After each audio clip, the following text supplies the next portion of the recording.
Facebook's oversight board has upheld its decision and basically vindicated itself for banning Trump from the monolith Facebook platform. That's what I want to talk about today. I'm not really going to talk too much about the Trump aspect because I think a lot of vloggers and a lot of commentators on social media are going to cover this to death. What I want to do is I just want to kind of summarize it and give you my thoughts of what our actions can be to counter it all, okay? But first, let's summarize it. Let me just have a quick drink. It's a nice Flash New flask, Japanese, but made in Thailand. At least it's not made in China. By the way, you can listen along as an audio podcast, but what I really want to appeal to you guys right now is for some help. I would love it if you got me on Subscribestar. You don't need to even give money. There's a free tier. It would be nice if you went for the higher up tiers and actually backed me. But right now, I just need to get subscribers on Subscribestar. Okay, so please follow me over there. The link's down below. There's a Linktree link in the description, and you can follow me there. Big welcome to the guys on the podcast. I've got about 5,000 subscribers, 1.6 thousand subscribers on YouTube, and I bring you all these nice little natural sounds from South America, where I currently am. I'm a British-German expat in a way, currently in South America. This here is a gas pipe. The gas is being cut off pending the outcome of fanatical Marxist riots in Colombia, South America. So we'll just watch this space. I've done plenty of videos on that already. Okay, Trump's ban on Facebook, if you remember, it was around the election. I've got to be careful what I'm saying here because counter to the theme here, I am posting these videos onto Big Tech, and this video will actually be posted to my Facebook page. So I'm going to have to insinuate some stuff, and you're just going to have to go with the flow with me on this. Yesterday, the Facebook oversight board, basically they're all virtually far left extremists funded by Soros, and they basically came out and came with their judgment over some of the most difficult and significant content decisions. This is the board, and has the power to overrule the company's founder, Mark Zuckerberg. That's how powerful this board is, okay? There's 6 members.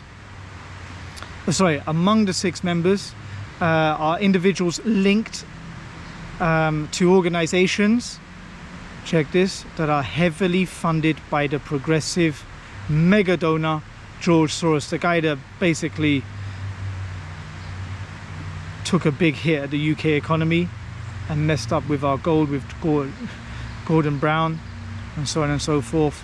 Former aides to Kamala Harris and the Obama administration, and basically they're put in charge. They're in the board, and they look at these issues like Trump's banning, and this is a quote: "Today, the Oversight Board upheld Facebook's suspension of former US President Donald Trump's Facebook and Instagram accounts." He's had millions of likes to his pages.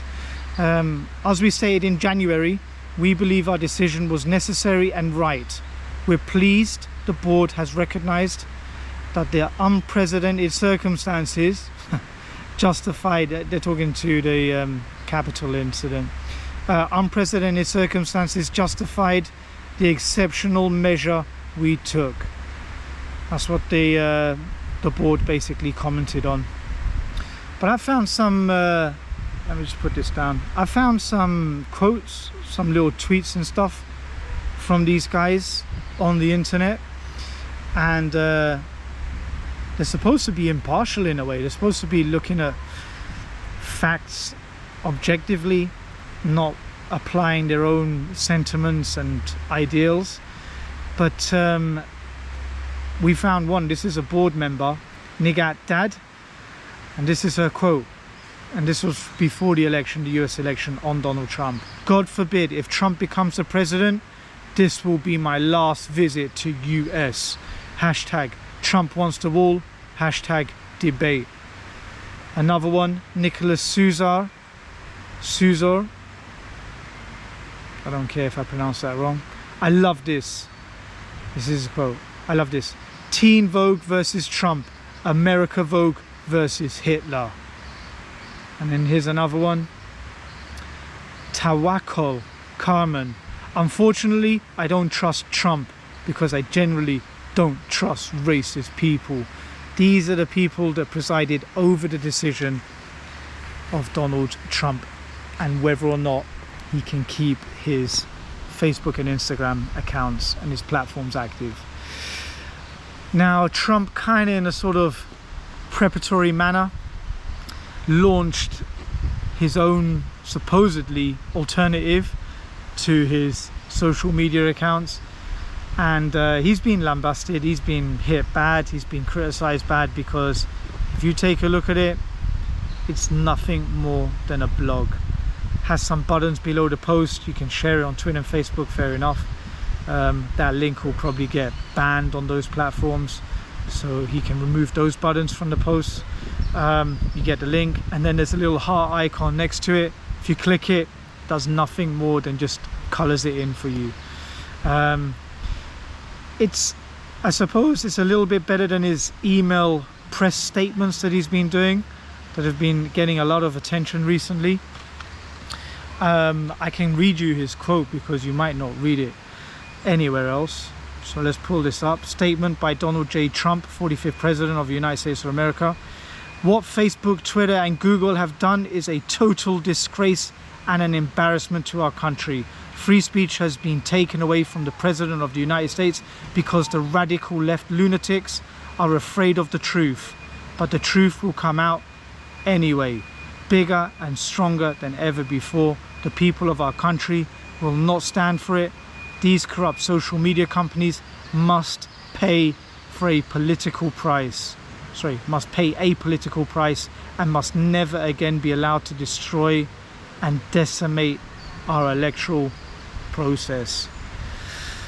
I think I'll get away with posting this on Big Tech. I hope so. If not, follow me on Alt Tech, please, links down below. There's some parallels there, far left fanatics, and I previously alluded to George Soros funded organizations.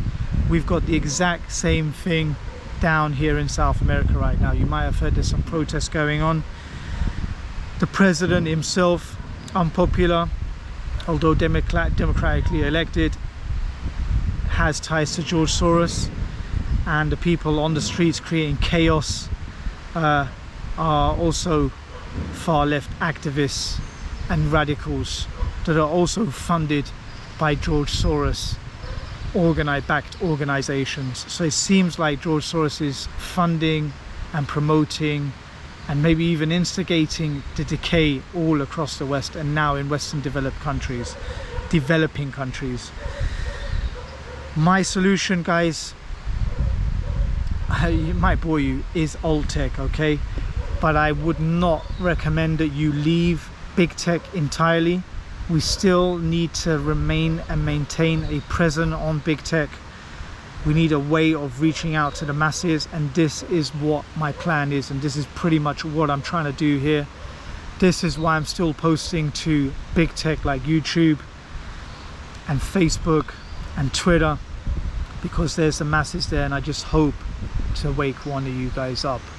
For everyone else on Big Tech, I hope you can find some comfort in another fellow global citizen, a nationalist, a right-winger, conservative, free marketeer, capitalist, if you want to use that leftist term. I hope you find some friendship here on this channel, and you can agree with me on some things. On everything, that's a big ask from me, but on some things, hopefully we meet eye to eye. And please just follow me on all the other alt tech sites, links down below. Be organized, follow everyone back, especially people who have the same opinion as yours. Don't try and block people, don't try and mute them, just try and engage with them, but ignore if it becomes too much. There you have it, guys. Please, again, if you've made it this far, join me on Subscribestar. Much love.